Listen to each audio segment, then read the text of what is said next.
Bonjour, je suis David Cormand, je suis député européen, écologiste, et je vous parle de Bruxelles parce que j'ai l'honneur de participer au jury de la 4e édition du défi 48 heures sur les très courts films sur l'environnement, les très courts métrages sur l'environnement.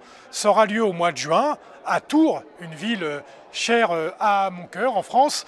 Et donc je vais répondre au petit questionnaire qu'on m'a proposé. C'est un film qui n'a rien à voir avec l'écologie, qui s'appelle The Party de Black Edwards, qui est une comédie de 1968 que je trouve très amusante. Écoutez, j'ai pas d'idée de film catastrophe, mais il y a deux films de science-fiction écolo qui m'ont beaucoup marqué. Le premier, ça s'appelle Soleil Vert avec Charlton Heston, qui est un film futuriste où, dans voilà, un avenir un peu apocalyptique, terrible, de surpopulation, il y a tout un rapport à l'alimentation, etc. Enfin voilà, j'en dis pas plus si vous voulez le voir. Et l'autre film de science-fiction qui, je trouve, a aussi des résonances écologiques, c'est Terminator, avec le poids de l'intelligence artificielle et les conséquences, alors évidemment là, qui sont caricaturales, accentuées, qu'on voit dans ce film et qui, voilà, qui a une résonance aussi écolo pour moi. Il y a un film que j'aime bien, qui est un film un peu feel-good aussi, qui s'appelle Erin Brockovich, que vous avez peut-être vu, avec Julia Roberts, qui est l'histoire de cette avocate extrêmement célèbre par la suite, qui mène un combat très courageux contre les firmes qui polluent l'environnement avec des conséquences pour la santé.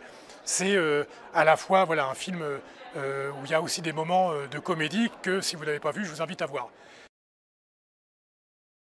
Écoutez, c'est un film documentaire un peu ancien de Yann Arthus Bertrand qui s'appelle Home, qui était sorti à la télévision en 2009, à la veille d'ailleurs des élections européennes de l'époque, et qui, je trouve, montrait à la fois la beauté du monde, mais également les périls qui pèsent sur les joyaux environnementaux de notre planète. Il y en a plusieurs. Il y a Princesse Mononoke, qui est un dessin animé japonais, qui je trouve parle très bien des questions environnementales.